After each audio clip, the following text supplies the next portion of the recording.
The CCP harbors a fanatical obsession with Taiwan, an island that does not belong to it and wants to unify it. For the past 30 years, it has rapidly divided Taiwan's political parties and people using economic cards. But now this card has failed. In this video, we'll walk you through this stark contrast, a situation the CCP least wants to see. China's economy is rapidly declining while Taiwan's tiger returns. For over 30 years, the CCP has used cheap labor of its 1.4 billion people and its vast market as leverage to create a global sense of anxiety. Without China's supply chain, your factory can't operate. Without the Chinese market, you can't make money. Taiwan, separated from China by a strait, the Republic of China (ROC), was also influenced by this ideology. The ROC regime existed on the mainland before 1949. However, the CCP, taking advantage of the turmoil and losses inflicted on the central government by the Japanese invasion of China, grew stronger in the rear. At that time, the CCP promised to build a paradise on earth to people from all walks of life, and many idealistic people joined the communist camp. Therefore, in the 3-year civil war, the CCP won, and the ROC regime retreated to the island of Taiwan. From then on, the CCP began its dream of unifying Taiwan. Resolving the Taiwan question and achieving the complete reunification of the motherland is a historic mission to which our party remains committed and a shared aspiration of all the sons and daughters of the Chinese nation. We must thoroughly implement our party's overall policy for the new era on resolving the Taiwan question, adhere to the One China principle and the 1992 consensus, unite the broad masses of Taiwan compatriots, deepen cross-strait exchanges, cooperation, and integrated development, resolutely combat Taiwan cessation, separatist forces, oppose external interference, and firmly advance the cause of national reunification. In 2018, the CCP leader Xi Jinping amended the constitution, abolishing the limit of 2 consecutive terms, 10 years for the presidency, thus providing a legal basis for a 3rd term. One rumor says that at the time, Xi Jinping convinced the party elders that he could unify Taiwan within his 3rd term, because his 2 terms had laid the foundation. He argued that if his 2 terms ended, the new party leader Hu Chunhua, the next leader of the Youth League faction, would lack the ability to unify Taiwan. The party elders were swayed by this argument. 2028 marks the end of Xi Jinping's 3rd term. Many predicted that the CCP would attack Taiwan next year, in 2027, to fulfill a promise Xi made to the party. However, it's clear that this promise is now too difficult to fulfill. The breakdown in relations between China and the US triggered a chain reaction that led to a rapid economic collapse. As a result, Xi Jinping earned the nickname Chief Accelerator, meaning the chief accelerator of economic decline. Faced with hostile international relations and a muddled economy, CCP elders began to hold Xi Jinping accountable, exacerbating infighting at the top. In the ensuing power struggle, Xi Jinping himself purged and imprisoned many of his protégés and future military leaders. In stark contrast, Taiwan's economy has undergone a structural turnaround in the past decade. Taiwanese government data shows that in 2025, Taiwan's economic growth rate reached 8.68%, and the unemployment rate dropped to approximately 3%, the best performance in over 20 years. The Taiwan Institute of Economic Research released its latest forecast on July 24th of this year, significantly revising the GDP growth rate for Taiwan this year to 10.38%. The Asian Development Bank (ADB) also significantly revised its 2026 economic growth forecast for Taiwan upwards in early July, from previous 7.6% to 9.5%, undoubtedly making it the fastest growing economy in Asia. On July 27th of this year, the Taiwan Inspirational Association (TIA) held a press conference to release its July public opinion poll on the situation in Taiwan. The poll results showed that the public's positive evaluation of Taiwan's overall economy rose to 56%. Looking back at previous surveys, the positive evaluation of the economy has shown a continuous upward trend, climbing from 44% in September last year to 56% this time, a new high in the 6 surveys conducted. On the issue of sovereignty, Taiwan President Lai Ching-te stated that only the people of Taiwan can decide Taiwan's future. This statement received an overwhelming 84.2% approval rating. These party resolutions explicitly state that Taiwan is already an independent and sovereign country. Its constitutional name is the Republic of China, and it's not subordinate to the People's Republic of China. Regardless of ethnic origin or when you arrived in this country, if you identify with Taiwan, then you are a master of this country. The future of Taiwan must be decided collectively by the 23 million people of Taiwan. In contrast, China faces a sluggish real estate market, weak domestic demand, and a nationwide wave of unemployment. The Asian Development Bank, based on data released by the CCP, estimates China's economic growth rate for 2026 to be around 4.6%. Some others believe that after adjusting for inflated figures, the actual growth rate is around 2%. We think that China's true population is heavily concealed, and the actual situation is likely worse than 2%. The ADB is optimistic about Taiwan's economy primarily because the global artificial intelligence boom has boosted Taiwan's exports and infrastructure investment, becoming a major driver of economic growth. According to the ADB's latest report, Asian Development Outlook, exports are the most important engine supporting Taiwan's economy. Exports are projected to increase by 35.8% year-on-year in the first quarter of 2026. Among them, technology product exports, after a significant increase of 81.4% in the fourth quarter of 2025, maintained a high growth rate of 76% in the first quarter of 2026. The ADB also pointed out that the wage increases and a strong stock market performance boosted private consumption, prompting the ADB to revise its Taiwan economic growth forecast upwards. Taiwan's robust economic growth is attributed to its two presidents, former President Tsai Ing-wen and current President Lai Ching-te. Their shared governing philosophy is to combat the Chinese Communist Party. Under their leadership, they promoted an economic shift, gradually decoupling Taiwan from Communist China and aligning it with the US. As a result, Taiwan not only opened up international markets, but its trade and economic industries underwent a fundamental transformation. Why do we specifically emphasize the United States here? A well-known Chinese financial blogger and data expert, Lao Man, said the buyer is the sole rule maker. In any situation, any supplier or service provider attempting to challenge the rules set by the buyer will inevitably fail, suffering a crushing defeat with both financial and personal losses.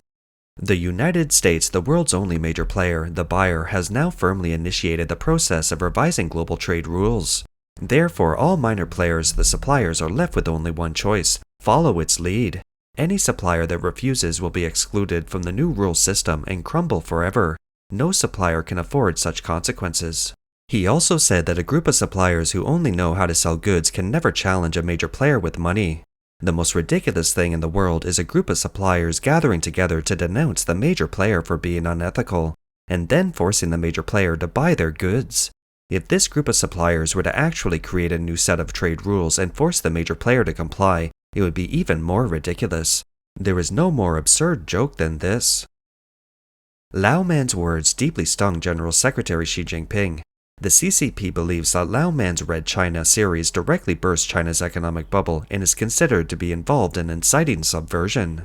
Lao Man, who has long resided in Hong Kong, was allegedly arrested by Hong Kong police in February of this year on charges of endangering national security. After Lao Man's arrest, he was forced to destroy and delete all content on his YouTube. His past analytical videos vanished instantly. In the recent 10 years, Taiwanese people have welcomed this economic mindset. Currently, Taiwan is the United States' most important international partner in the AI industry, with almost every piece of hardware manufactured by Taiwanese companies. In the drone industry, Taiwan is playing a similar role, replacing Chinese parts with large-scale production capacity. According to the official US data, in the first 5 months of this year, Taiwan's total exports of goods and services to the US reached US $116.1 billion, surpassing China's US $105.5 billion in exports to the US. The last time this occurred was in 1992, when China's economy was only about twice the size of Taiwan's. Now it's 21 times larger. The US has now replaced China as Taiwan's largest trading partner. In 2016, the total bilateral trade between Taiwan and the US was only US $85 billion, less than half of the US $180 billion trade between Taiwan and China that year. The economic positions of the two sides have now clearly reversed. 10 years ago, Taiwan was only the United States' 10th largest trading partner. Now it's the 4th.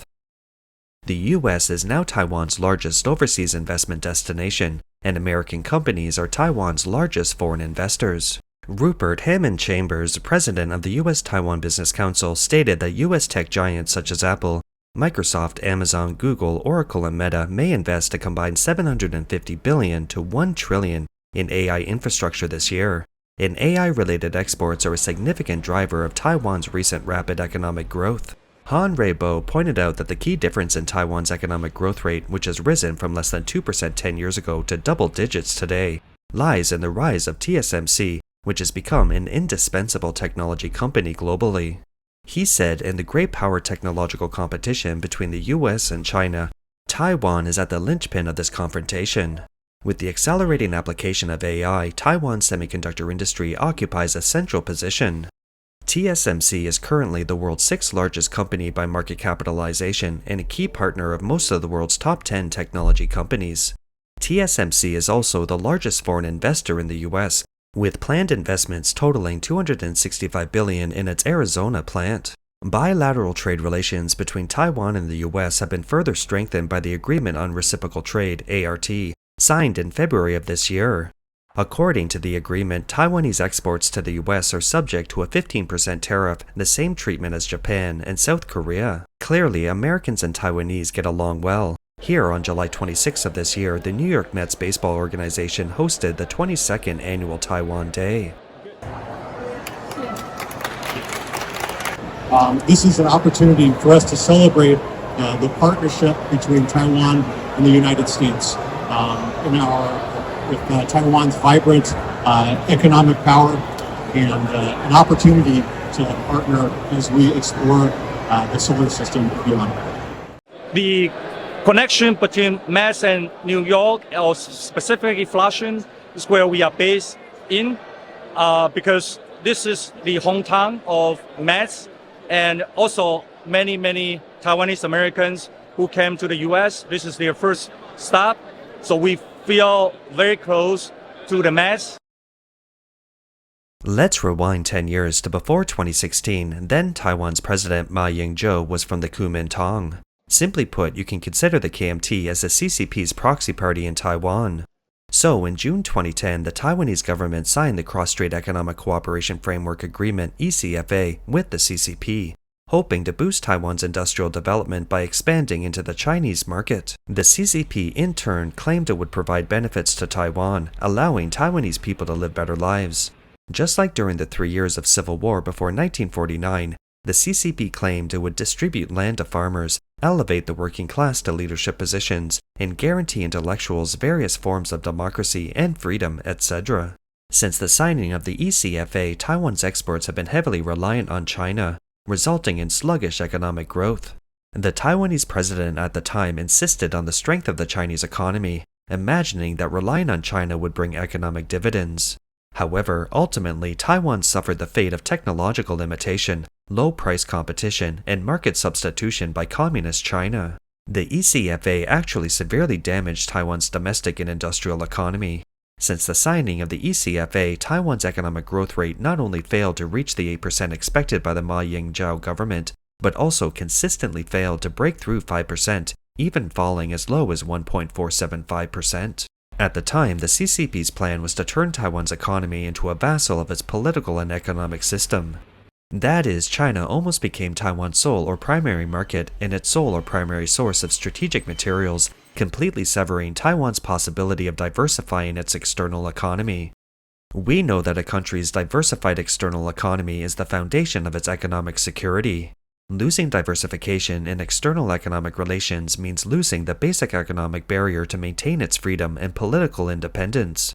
In other words, the ultimate goal of the ECFA was to pave the way for the CCP's unification of Taiwan. In 2016, President Tsai Ing-wen of the Democratic Progressive Party reversed this island's thinking. Then, Taiwan's economic growth rate surpassed China's. Taiwan no longer needs the so-called benefits from China. The situation has reversed. China depends on Taiwan, not the other way around. During these 10 years, Taiwan's democracy has grown more resilient, and our international visibility has consistently risen. In the face of authoritarian expansion, disinformation campaigns, military threats, and diplomatic pressures, Taiwan has not backed down. Taiwan has proven to the world that democracy is not a weakness, it's a strength. 民主是力量。 You might wonder, isn't it obvious that Taiwan's future should be determined by the Taiwanese people themselves? Why is Kuomintang KMT so insistent on forming a united front with the CCP?